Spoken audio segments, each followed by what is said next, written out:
বন্ধুরা, কেমন আছো? Welcome back to the channel. আর আজকে আমরা যে ভিডিওটা দেখতে চলেছি, সবকিছুর শুরুতেই যে প্রশ্নটা আসে, ইসলাম ধর্ম কেন সত্য? এবং এতগুলো ধর্মের মধ্যে কেন ইসলাম 4300, মোটামুটি 4300 তো না, দেখলাম, 22 43,000 না, না, 4300 ধর্মের মাঝে কেন একমাত্র ইসলাম ইসলামই সেরা। সেরা এবং সত্য ধর্ম? মানে সেরা বলাটা নয়, সত্য ধর্ম। সত্য ধর্ম। ধর্ম সবগুলো আছে, কিন্তু সত্য কোনটা সেইটা খুঁজে বার করা প্রত্যেকের কর্তব্য। এবং সেই কর্তব্যের মাঝেই এখানে বলা হয়েছে যে ইসলাম হচ্ছে সত্য ধর্ম 4300 ধর্মের মধ্যে। আজকে সেই বিষয়েই আমরা ডিটেলসে জানবো আলোচনার মাধ্যমে, এবং সেখানে হয়তো আরও পুঙ্খানুপুঙ্খভাবে তুলে ধরা হবে কি কি বিষয় রয়েছে যার জন্য এটাকে সত্য ধর্ম বলা হচ্ছে। তো বেশি বড় ইন্ট্রোডাকশন না করে চলো ভিডিওটা দেখে নিই, তারপর আরও কথা হবে। চল। পৃথিবীতে 2.3 বিলিয়ন খ্রিস্টান, 2 বিলিয়ন মুসলিম, 1.1 বিলিয়ন হিন্দু, 500 মিলিয়ন বৌদ্ধ এবং 15 মিলিয়ন ইহুদি আছে। এরকম মোট 4300 ধর্ম রয়েছে পৃথিবীতে। এমন পরিস্থিতিতে কিছু মানুষ প্রশ্ন করেন, এতগুলো ধর্ম থাকতে আমি ইসলামকে কেন বেছে নেব? আমরা কিভাবে বুঝবো যে ইসলামই সত্য ধর্ম? এটা কি যুক্তি দিয়ে প্রমাণ করা সম্ভব? একে আমরা দার্শনিক এটাই দেকার্তের খুব মজার একটা কৌশলের সাহায্যে প্রমাণ করব। এর নাম হলো দেকার্তের সংশয়বাদ। সংক্ষেপে বললে তিনি বলছেন, ধরা যাক আপনার আপেল ভর্তি একটি ঝুড়ি আছে। আপনি ঝুড়িতে হাত ঢুকিয়ে একটি তাজা আপেল বের করে নিলেন। যখন আপনি আবারও ঝুড়িতে হাত দিলেন এবং এইবার যদি একটি পচা আপেল হাতে আসে, পচা আপেলগুলো বেছে ফেলে দিতে হলে একটা একটা করে আপেল হাতে নেবেন না। কোন আপেলটা তাজা আর কোনটা নয় সেটা দেখতে যাবেন না, বরং পুরো ঝুড়িটি খালি করে নিয়ে এরপর একে একে ভালো আপেলগুলো ঝুড়িতে রাখতে থাকুন। আজকের ইস্যুতেও একই কৌশল অবলম্বন করা যাক। আমি বলতে চাইছি, একে একে 4300 ধর্মকে যাচাই করা কি সম্ভব? আমার তো মনে হয় না। আমরা মহাবিশ্বে ছড়িয়ে থাকা সূত্রগুলোকে যুক্তি আর কার্যকরণ দিয়ে বোঝার চেষ্টা করি। একটি সত্য ধর্মে কি কি শর্তাবলী থাকা উচিত সেটা নির্ধারণ করা যাক। এই সূত্রগুলো দিয়ে আমরা একটি প্রশ্নের সরাসরি উত্তর খুঁজব, কেন ইসলাম? এখন একটা বিল্ডিং তৈরি করার সময় আপনি প্রথমে ফাউন্ডেশন তৈরি করবেন, তাই না? কয়েকটি ধাপ পার করতে হবে। এই ইস্যুতে ফাউন্ডেশন থেকে শুরু করে আমরা একে একে বিষয়গুলো বাদ দিতে থাকব। সেক্ষেত্রে আমাদের ফিল্টারগুলো হবে, সৃষ্টিকর্তা কি আছেন? ধর্মের কি প্রয়োজনীয়তা আছে? যদি ধর্মের প্রয়োজনীয়তা থাকে, তাহলে কি পবিত্র গ্রন্থ বা নবীর প্রয়োজন কি আছে? প্রথমে এই বিল্ডিং এর ফাউন্ডেশন নিয়ে ভাবা যাক। সেটা হলো সৃষ্টিকর্তার অস্তিত্ব আছে কিনা। আপনি হয়তো একে প্রমাণ করার বিভিন্ন উপায়ের কথা ভাবছেন, কিন্তু আজ আমাদের দৃশ্যমান মহাবিশ্ব থেকেই এই প্রশ্নের উত্তর খুঁজে নেওয়া যাক। এখন আমি যে উদাহরণটা দিতে যাচ্ছি সেটা বুঝতে হলে একটু মন দিয়ে শুনুন। পদার্থবিজ্ঞান বলে, যদি কোনো কাজ সম্পন্ন হয় তাহলে সেই কাজ করতে পারার জন্য অবশ্যই একটি শক্তির অস্তিত্ব আছে, যে একজন সৃষ্টিকর্তা আছেন যিনি আমাদের বোঝেন কাজটি করার জন্য তার যথেষ্ট শক্তি থাকতেই হবে। যেমন আমি যদি একটি শিশুকে প্লেন ঠেলতে দেখি, আমি অবশ্যই তখন এর পেছনে অন্য কাউকে খুঁজবো, যেহেতু সেই শিশুর পক্ষে এই কাজ সম্ভবই নয়। আমি বরং বলবো প্লেনটি সরানোর পেছনে একটা যান্ত্রিক পদ্ধতি বা এরকম কিছু আছে। এমনকি আমি যদি স্বচক্ষেও দেখি যে শিশুটি প্লেনটিকে ঠেলছে, আমার মন তাৎক্ষণিকভাবে বলবে শিশুটির প্লেন সরানোর মতন যথেষ্ট শক্তি নেই। আমি শিশুটির আড়ালে থাকা সত্যিকারের সক্ষম ব্যক্তিটিকে খুঁজতে শুরু করব। আর যুক্তি এটাই বলে, তাই না?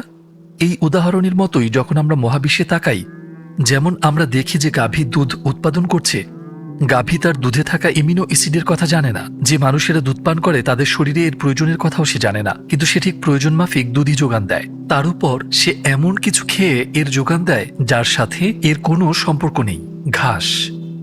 আমরা যদি অন্যভাবে দেখি, উৎকৃষ্ট মানের মধু তৈরির পেছনে আমরা বিষধর মৌমাছিকে সব পরিশ্রম করতে দেখি। মধু তৈরির সময় এতে থাকা উপাদানের কথা মৌমাছি জানতে পারে না। আবার মৌমাছির শরীর, এর কোষ, কিন্তু যারা এই মধু খাবে তাদের প্রয়োজনের কথা জানে না। কিন্তু তার তৈরি মধু মানুষের রোগ মুক্তিতে ভীষণ কার্যকরী। আমরা এবার ঘাড় ঘুরিয়ে অন্যদিকে তাকাই। আমরা দেখি শুকনো, বিস্বাদ, রঙহীন মাটি থেকে গাছপালা রসালো, মিষ্টি আর রং বেরঙের ফল উৎপন্ন করছে। গাছের বীজ কিন্তু জানে না আমরা কেমন স্বাদ পেতে যাচ্ছি, কেমন ঘ্রাণ আমার নাকে ভালো লাগবে তাও গাছ জানে না। গাছ জানে না আমার চোখ কি দেখতে পছন্দ করে। গাছ আমার শরীরের প্রয়োজন জানে না। বীজ অবস্থায় এটা ছিল সাধারণ, স্বাদহীন, গন্ধহীন। এর থেকেই শত শত এমন ফল পাওয়া গেছে যার স্বাদ আমার জিহ্বার সাথে খাপ খায়, এমন একটা ঘ্রাণ যা আমার নাকের সাথে খাপ খায়, এমন সৌন্দর্য যা আমার চোখ জোড়ায়, আবার আমার শরীরের জন্য উপকারী। ঠিক এই মুহূর্তে আমার মস্তিষ্ক সাথে সাথে আমাকে বলে যে যাদের দেখে মনে হচ্ছে তারা এইসব কিছু ঘটিয়ে চলেছে, এই কাজগুলো করার মতো দক্ষতা তাদের নেই। মানে এটা খুব মজার, এমন কাউকে এমন কিছু দিচ্ছে যা তার কাছে নেই। কিন্তু সাধারণভাবে এটা অসম্ভব। এটাকে একটা উদাহরণের সাহায্যে ভাবা যাক। ধরা যাক আমার হাতে ধরা কাপড়টা একটা পর্দা, আর আমাকে দেখা যাচ্ছে না। এই পর্দাটি একটা কলম হাতে নিয়ে কবিতা লিখলো, ছবি আঁকলো। সবাই বলবে যে দৃশ্যত এই কাপড়টা এই কলমটাকে পরিচালনা করছে, কিন্তু স্বাভাবিক যুক্তি অনুযায়ী আপনি অবশ্যই ভাববেন যে কাপড়টার পেছনে কোনো শক্তি আছে। ঠিক এই উদাহরণের মতো যে সমস্ত ঘটনা নিয়ে আমরা কথা বললাম, পরিষ্কারভাবে এর পেছনে একজন সৃষ্টিকর্তা আছেন যিনি এসব নিয়ন্ত্রণ করছেন। আমরা যদি এই উদাহরণগুলো পরিষ্কারভাবে বুঝে থাকি, তাহলে আমাদের মনের চোখ দিয়ে আমরা দেখতে পাবো যে একজন সৃষ্টিকর্তা আছেন যিনি আমাদের বোঝেন, যিনি পর্দার আড়ালে কাজ করেন এবং আমাদের প্রয়োজন অনুসারে সবকিছু বাস্তবায়ন করেন। এখন যদি প্রথম ফিল্টার পরিষ্কার হয়, বৌদ্ধ ও জৈন এর মতো ধর্ম এবং নাস্তিক্যবাদ, অজ্ঞেয়বাদ, প্রকৃতিবাদ এবং সংশয়বাদের মতো দর্শন বাদ পড়ে যায়, কারণ একজন সৃষ্টিকর্তা থাকতেই হবে, আপনি তাকে যে নামেই ডাকুন না কেন। এখন আমাদের দ্বিতীয় ফিল্টারের কথা ভাবা যাক। এক্ষেত্রে আমরা যুক্তিবিজ্ঞানের তুলনামূলক পদ্ধতি ব্যবহার করব। ব্যাপারটাকে আমি এইভাবে বলবো, আমরা যখন চারপাশে দেখি যে কোনো সময় যে কোনো জায়গায় এই নিয়মটা ধ্রুব। যদি আমরা চোখের সামনে কোনো কাজ, পণ্য দেখি, পণ্য নির্মাতা এর সম্পর্কে সবচেয়ে ভালো জানবে। আবার যখন কেউ এই নিয়ে কথা বলতে যাবে, যিনি এটা বানিয়েছেন তারই সবচেয়ে বেশি অধিকার এটি নিয়ে কথা বলার। যেমন আমি যখন একটা ফোন কিনি, সেটার সাথে একটা ইউজার ম্যানুয়াল থাকে, তাই না? সেটা দেওয়ার মাধ্যমে প্রস্তুতকারী কোম্পানি কিন্তু আমাকে এরকম জানিয়ে দিচ্ছে যে এই ফোনটা আমরা বানিয়েছি, তাই যৌক্তিকভাবে আমরা এই সম্পর্কে সবচেয়ে ভালো জানি, একেবারে ছোটখাটো ডিটেল পর্যন্ত। আর এই ম্যানুয়ালটা দিয়ে আমরা সেই ব্যাপারটা স্পষ্ট করছি। একেবারে সাধারণ পণ্যেও সেটা থাকে। এরপর আমাদের মাথায় এই প্রশ্নটা আসে, যদি সাধারণ কোনো পণ্যেও ইউজার ম্যানুয়াল থাকে, এমনটা কি সম্ভব যে মহাবিশ্বের সৃষ্টিকর্তা, যিনি মানব জাতিকে সৃষ্টি করেছেন ও পৃথিবীতে পাঠিয়েছেন, তিনি তাদের দিক নির্দেশনার জন্য কোনো ম্যানুয়াল পাননি? ইতিহাস জুড়ে সমগ্র মানবজাতি এই প্রশ্নগুলো করে চলেছে। কে আমি কোথা থেকে এসেছি, কোথায় আমার গন্তব্য, আমার জীবনের মানে কি? এটাও কি সম্ভব যে সৃষ্টিকর্তা আমাকে এই প্রশ্নগুলো করতে পারার মতো মস্তিষ্ক দিয়েছেন, কিন্তু এর উত্তরগুলো পাবার জন্য কোনো বার্তা দেননি? নিশ্চয়ই তিনি আমাদের পথভ্রষ্ট, অজ্ঞ অবস্থায় রাখবেন না। তিনি যোগাযোগ করবেন, তিনি কি চান জানাবেন এবং আমাদের পথ দেখাতে একটি নির্দেশিকা পাঠাবেন। তাহলে আমরা বুঝতে পারছি যে আমরা যে বিশ্বাসের খোঁজ করছি সেটা অবশ্যই বই নির্ভর। এর একটা নির্দেশিকা থাকতেই হবে। আর এই দ্বিতীয় ফিল্টারের সাহায্যে আমরা শিন্টোবাদের মতো ধর্ম এবং ইয়েটিসিজম, প্যান্থিইজম বা নিহিলিজমের মতো বিশ্বাস বাদ দিতে পারি।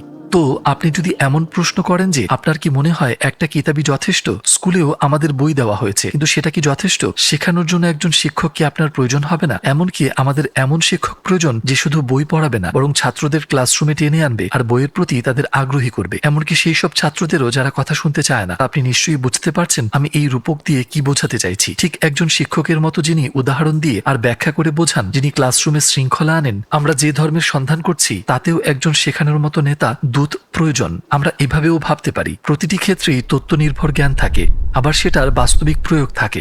কিতাবের ভেতরে লেখা হলো তত্ত্ব নির্ভর জ্ঞান, তাই এমন একজনের প্রয়োজন যিনি বাস্তবিক জীবনে সেগুলোকে কাজে কিভাবে পরিণত করা যায় তা শেখাবেন। যখন কেউ প্রশ্ন করে আমি আমার জীবনের লক্ষ্য অনুযায়ী কিভাবে বাঁচব, আমার জীবনের ম্যানুয়াল অনুযায়ী, তার এমন একজন রোল মডেল প্রয়োজন যিনি তাকে হাতে কলমে দেখাবেন, যাতে সে নিজের জীবনে তা মেনে চলতে পারে। আমরা যদি শিক্ষকের উদাহরণে ফিরে যাই, শুধুমাত্র গাণিতিক সূত্রগুলো জানাই যথেষ্ট না, এর ব্যবহার ও প্রয়োগ দেখে শেখাটাও জরুরি। আপনার কি মনে হয় না যে নবী রূপে একজন নেতা থাকাটা খুব প্রয়োজন? এমনকি প্রাণী জগতেও এর অনেক উদাহরণ পাওয়া যায়। যেমন আপনি যদি একটা মৌচাক লক্ষ্য করেন, আপনি দেখবেন একটি বসতি সেখানে সমাজের মতো বাস করছে এবং তাদের লক্ষ্য উদ্দেশ্য এক। সে সমাজের নেতৃত্বে আছে একটি রানী মৌমাছি। আবার আপনি যদি একটি পিঁপড়ার ঢিবি দেখেন যাদের লক্ষ্য উদ্দেশ্য এক, আপনি নেতৃত্বে একটি রানী পিঁপড়া দেখতে পাবেন। আল্লাহ কি এমনটা করবেন যে এই গ্রুপগুলোকেও যখন তিনি নেতৃত্ববিহীন রাখেননি, তিনি কি মানবজাতিকে নেতাশূন্য রাখবেন? আমরা মানবজাতির কথা বলছি, পিঁপড়া বা মৌমাছির চাইতে অনেক বেশি গুরুত্বপূর্ণ প্রাণীর কথা বলছি। আল্লাহ মানুষের ক্ষুদ্র জিহ্বার জন্য শত শত স্বাদের সৃষ্টি করেছেন। তিনি কি মানবজাতিকে দিশাহীন, লক্ষ্যহীন কোনো জীবন দেবেন? তিনি তাদের রাসূল পাঠিয়ে পথনির্দেশ করবেন না? এমনটা কি হতে পারে? আমরা যদি এই উদাহরণটাও পুরোপুরি বুঝে থাকি, এই তৃতীয় ফিল্টারের সাহায্যে আমরা হিন্দুইজম, কেওডাইজম, দ্রুজের মতো বিশ্বাসগুলোকে বাদ দিতে পারি, যারা কোনো রাসূলে বিশ্বাস করে না। আমি এটাও একটু বলে দিতে চাই, আমরা যে ধর্মটাকে খুঁজে চলেছি তাতে নবীর মাজেজার উল্লেখ থাকতে হবে। আমরা শুরুতেই বলেছি যে পৃথিবীতে 4300টির মতো ধর্ম রয়েছে। যখন আমরা এই তিনটা ফিল্টার ব্যবহার করে সমস্ত ধর্ম এবং দর্শনের মূলে পৌঁছানোর চেষ্টা করি, আমাদের হাতে শুধুমাত্র 3টি ধর্ম থাকে, খ্রিস্টিয়ানিটি, জুডাইজম এবং ইসলাম। তাদের প্রত্যেকেরই সৃষ্টিকর্তা, কিতাব এবং নবীর ধারণা রয়েছে। এখন এই ব্যাপারটা লক্ষ্য করুন, এই 3টি ধর্মের সবগুলো ফিল্টার পার করে আসা থেকে বোঝা যায় যে তাদের ভিত্তি সত্যের উপরে প্রতিষ্ঠিত। আমরা যদি জুডাইজমের দিকে তাকাই, সেখানে মূল চরিত্র হিসেবে মুসা আলাইহিসসালামকে দেখতে পাই, এবং খ্রিস্টিয়ানিটিতে মূল চরিত্র হল যিশু, তার উপর শান্তি বর্ষিত হোক। যদিও এই দুই মহান নবীর শিক্ষাগুলো এই দুটো ধর্মেই বিকৃত করা হয়েছে। প্রাথমিকভাবে তারা সত্যকেই সামনে এনেছিল। দুটো ধর্মের একটা অদ্ভুত মিল হলো তারা কেউই রাসূল মুহাম্মদ সাল্লাল্লাহু আলাইহি ওয়াসাল্লামকে সত্য নবী বলে স্বীকার করে না। কিন্তু ইসলাম বলে যে রাসূল মুহাম্মদ সাল্লাল্লাহু আলাইহি ওয়াসাল্লাম আল্লাহ প্রেরিত সর্বশেষ নবী, আর মুসা এবং যিশু তারাও আল্লাহর নবী ছিলেন। এই সত্যের উপর ভিত্তি করে আমরা বলতে পারি যে যদি প্রমাণ করা যায় রাসূল মুহাম্মদ সাল্লাল্লাহু আলাইহি ওয়াসাল্লাম সত্যিকারের নবী, তাহলে ইসলাম একমাত্র সত্য ধর্ম হিসাবে প্রমাণিত হবে, এবং মুসা আলাইহিস সালাম এবং ঈসা আলাইহিস সালাম আল্লাহর একই বার্তা প্রচারে পৃথিবীতে এসেছিলেন। হ্যাঁ, এটাই সেই পয়েন্ট যখন এ কথার নানা রকম প্রমাণ আমাদের মাথায় আসে। এর সবচেয়ে বড় প্রমাণ হলো রাসূল সাল্লাল্লাহু আলাইহি ওয়াসাল্লামের জীবন। ভেবে দেখুন, তিনি নবুয়তের আগে 40 বছর তার সম্প্রদায়ের সাথে কাটিয়েছেন। তার নবুয়তের 23 বছর ধরে ঠিক সেই মানুষগুলোর একেবারে চোখের সামনে তিনি ছিলেন। তার প্রত্যেকটা পদক্ষেপে সবার নজর থাকত। আমরা এখন দেখব সেই মানুষটি, আল্লাহ মাফ করুন, মিথ্যা বলতেন কিনা। যুক্তির খাতিরে আমরা জানি যে মানুষগুলো পদমর্যাদায় ভীষণ কাছাকাছি, তারা একে অন্যের অনুকরণ করে থাকেন। কিন্তু অন্যজনের চাইতে কারো মর্যাদা যত কম হয়, তাকে অনুকরণ করা ততই কঠিন হয়ে পড়ে। যেমন ইবনে সিনার কথা ভাবুন, যাকে পশ্চিমা বিশ্ব আবিসিনা নামে চেনে। এক প্রতিভাবান চিকিৎসক যার লেখা বই শতাব্দী জুড়ে পৃথিবীর বিভিন্ন বিশ্ববিদ্যালয়ে পড়ানো হয়েছে। একজন অশিক্ষিত ব্যক্তি ঠিক কতটুকু আবিসিনার অনুকরণ করবে বা তার নাম ভাঙাবে? কোনো শহরে গিয়ে যদি সে বলে আমি আবিসিনা, ঠিক কতজন তাকে বিশ্বাস করবে? কিছু সময় পর যারা তার সাথে সময় কাটাবে, তার আচরণ আর কার্যকলাপ দেখে বুঝে যাবে যে সে মিথ্যাবাদী। একজন গরিব জোচ্চোর সুলতানের অনুকরণ করতে পারে না। খুব অল্প সময়ে তার চলন বলনে এটা স্পষ্ট বোঝা যাবে যে সে একজন জোচ্চোর। ধরা যাক সে অনুকরণে সফল হলো, কিন্তু কতদিন ধরে সে মানুষকে ধোঁকা দিতে পারবে? কিছু সময় পর কোনো না কোনো ভাবে তার মিথ্যা ধরা পড়ে যাবে। আমরা কি এই যৌক্তিক তুলনা রাসূল মুহাম্মদ সাল্লাল্লাহু আলাইহি ওয়াসাল্লামের ক্ষেত্রে প্রয়োগ করতে পারি? তার প্রচারিত ধর্ম তার সম্পর্কে আমাদের জানায় তিনি এমন একজন ব্যক্তি যাকে আল্লাহ অসংখ্য মানুষের মধ্য থেকে নবী মনোনীত করেছেন। তিনি আল্লাহ সুবহানাল্লাহু তাআলার পক্ষ থেকে সমগ্র মানব জাতির জন্য প্রেরিত নবী। তিনি সর্বশ্রেষ্ঠ এবং মানব জাতির মধ্যে তার আখলাক সর্বোত্তম। এখন এখানে দুটো সম্ভাবনা রয়েছে, হয় এর পুরোটাই সত্যি, না হয় আল্লাহ মাফ করুন তিনি মিথ্যাবাদী। কিন্তু এটাও মনে রাখতে হবে যে যে ব্যক্তি তাকে মিথ্যাবাদী বলবে, তাকে কোনো সাধারণ মিথ্যাবাদী হিসেবে দেখবে না। তাকে আপনার ইতিহাসের সবচেয়ে বড় মিথ্যাবাদী বলে ভাবতে হবে, কারণ তিনি এতখানি উচ্চ মর্যাদায় থাকা নিয়ে মিথ্যা বলেছেন। আপনার তাকে এমন একজন ভাবতে হবে যে সৃষ্টিকর্তা মানে না, তিনি শাস্তি দিতে পারেন সেই ভয় তার নেই, এবং আল্লাহর নামে তিনি মিথ্যা বলেন। ধরে তিনি মিথ্যা বলেছেন, সেটা কি তিনি 23 বছর ধরে রাখতে পারবেন? অনেকেই মনে করেন রাসূল সাল্লাল্লাহু আলাইহি ওয়াসাল্লাম খুব অল্প মানুষের সাথেই মিশতেন, কিন্তু একথা একেবারেই সত্যি নয়। তার নবুয়তের সময় তার আশেপাশের হাজারো মানুষ তার সবগুলো দিক নিজের চোখে দেখেছে। আমরা জানি তিনি কোন হাত দিয়ে খাবার খেতেন, কোথাও প্রবেশের সময় কোন পা আগে রাখতেন, এমনকি তার নখ কিভাবে কাটতেন। মানে তারা তাকে এমন ভাবে পরীক্ষা করেছে যে ইতিহাসে এমন ভাবে আর কাউকে এত গভীরভাবে পরীক্ষা করা হয়নি। আপনার কি মনে হয় তারা যদি কোনো অসঙ্গতি দেখতে পেত, কোনো খুঁত দেখতে পেত, তারা তার পাশে দাঁড়াতো বা এত কষ্ট সহ্য করত? একদমই না। পাশাপাশি যারা তাকে খেয়াল করেছে তারা সবাই বিশ্বাসী ছিলেন না। যারা তার নবুয়ত অস্বীকার করেছে তারাও তাকে লক্ষ্য করেছে। তিনি নবী হওয়ার আগেও তাদের সাথে ছিলেন, শুধু তার পরেই না, তাদের মাঝে তার জন্ম বেড়ে ওঠা। তিনি বাইরে থেকে আসেননি, তার সম্পর্কে সবকিছুই তাদের জানা। তারা তাকে এতটাই বিশ্বাস করত যে তার নবুয়তের আগে তারা তাকে আলামিন নামে ডাকত, যার অর্থ বিশ্বাসী। সবাই এক বাক্যে জানত তিনি মিথ্যা বলেন না, এবং জানত তিনি কতটা সৎ। নবুয়তের পর যারা তার শত্রু হয়ে যায়, তারাও নিজেদের সম্পদ তার কাছে নিরাপদ ভাবত। নবুয়তের আগে বা পরে তার কোনো খুঁত খুঁজে পায়নি। তারা শুধু একভাবেই তার দোষ খুঁজে পায়, সেটা হলো তাকে জাদুকর, বাজিকর এইসব নামে অপবাদ দেওয়া, আর কিছু না। যে ব্যক্তি মিথ্যা বলছে অবশ্যই তার এ থেকে কোনো দুনিয়াবি লাভ পাওয়া উচিত, কিন্তু তার জীবন কর্ম থেকে তিনি কোনো লাভ পাননি। বরং এমন অনেক কিছু ছিল যা তার জীবনকে কঠিন করে দিয়েছিল। তিনি টানা রোজা রেখেছেন, দারিদ্র্যের আঘাতে তিনি সিহরি এবং ইফতার ছাড়াই রোজা রেখেছেন। আয়েশা রাদিয়াল্লাহু আনহা বলেন, কখনো কখনো তার ঘরে টানা 2 মাস কোনো খাবার রান্না হতো না। তিনি খেজুর খেয়ে দিন কাটাতেন। তিনি রাতে ইবাদত করতেন, টানা সালাত আদায় করতেন। তাহাজ্জুদের সালাত কি? এটা রাতের শেষ তৃতীয়াংশে জেগে সালাত আদায় করা, তাই না? মুসলিমদের জন্য এই সালাত সুন্নাহ, ঐচ্ছিক, কিন্তু নবী সাল্লাল্লাহু আলাইহি ওয়াসাল্লামের জন্য এটা ছিল ফরজ, আবশ্যক। কেন তিনি রাতের আধারে নিজেকে এত কষ্ট দেবেন যখন তাকে কেউ দেখছে না? মিথ্যা বলার জন্য? তিনি 23 বছর ধরে নিজের প্রচার করা ধর্ম যে কারো চেয়ে ভালোভাবে পালন করেছেন, সবার চেয়ে বেশি ইবাদত করেছেন, গুনাহ থেকে দূরে থাকতে সবচেয়ে বেশি সতর্ক ছিলেন। বিশ্বের সেরা মিথ্যাবাদীর চরিত্র কি একটু এমন হতে পারে? এসব কিছু করে তার লাভটা কি? তিনি কি এসব প্রতিপত্তি, অর্থ সম্পদ বা নারীর লোভে করছেন? প্রতিপক্ষ এই সব কিছুই দিতে চেয়েছিল, কিন্তু তিনি সবসময় একই উত্তর দিয়ে গেছেন, আমাকে যদি ডান হাতে সূর্য আর বাম হাতে চাঁদও এনে দেওয়া হয়, তবু আমি দিনের পথ ছাড়ব না। তো তিনি বলেন, দুনিয়াবি লাভের জন্য আমার সংগ্রাম নয়। যদি আমাকে শুধু এই জিনিসগুলোই না, বরং পুরো পৃথিবী, চাঁদ আর সূর্যও দেওয়া হয়, আমি তবুও পিছু হটব না। তিনি সারা জীবন মৃত্যু হুমকি পেয়েছেন। তিনি বারবার আততায়ীর ব্যর্থ শিকার হয়েছেন। তারা কেউ সফল হয়নি। নবী সাল্লাল্লাহু আলাইহি ওয়াসাল্লাম নিজ শয্যায় ইন্তেকাল করেন। কেন তিনি এত কিছু সহ্য করলেন? একটা মিথ্যার জন্য? কেন তিনি পাথরের আঘাত সহ্য করে নিলেন? এত সব অপমান আর অভিশাপ, সবকিছু তার নবুয়াতের প্রমাণ হিসেবে অনেক কিছুই বলা যেতে পারে, কিন্তু সবচেয়ে বড় প্রমাণ তার জীবন। তিনি যেভাবে নিজেকে গড়ে তুলেছেন, তার নবুয়াতের প্রমাণ হিসেবে এটুকুই যথেষ্ট। যেমনটা আমরা শুরুতে বলেছি, হয় তিনি সত্য বলছিলেন, না হয় আল্লাহ মাফ করুন তিনি মিথ্যাবাদী। আমাদের যদি প্রশ্ন করা হয় এমন একজন মানুষ মিথ্যা বলছেন, না তাকে মিথ্যাবাদী বলা লোকটি সত্যিকারের মিথ্যাবাদী, আপনার কি মনে হয় এই প্রশ্নের উত্তর দেওয়ার কোনো প্রয়োজন আছে? এই বিষয়গুলো বিশ্লেষণ করে দেখলে আমরা জীবনভর খুঁজে যাওয়া সেই সত্যকে খুঁজে পাই। সেটা হলো আল্লাহ তাআলা হলেন সেই সৃষ্টিকর্তা যাকে আমরা খুঁজছি। যেই কিতাব আমরা খুঁজছি সেটা আল কোরআন। যে নবীকে আমরা খুঁজছি তিনি হলেন রাসূল মুহাম্মদ সাল্লাল্লাহু আলাইহি ওয়াসাল্লাম। মনে আছে আমরা শুরুতেই প্রশ্ন রেখেছিলাম 4300টি ধর্মের মধ্যে ইসলামী কেন? এগুলোই সেই কারণ। 4300 ধর্ম রয়েছে, আর আশাপাশে আমার মনে হয় আরো বেশ কিছু এদিক ওদিক থাকলেও থাকতে পারে। এটা হ্যাঁ, ছোটখাটো ধর্ম অনেকই রয়েছে। প্রচুর মানুষের ভিন্ন ভিন্ন মত রয়েছে, ভিন্ন ভিন্ন তাদের আইডিয়া রয়েছে। তো সেই অনুযায়ী কিন্তু ধর্ম পালন করে।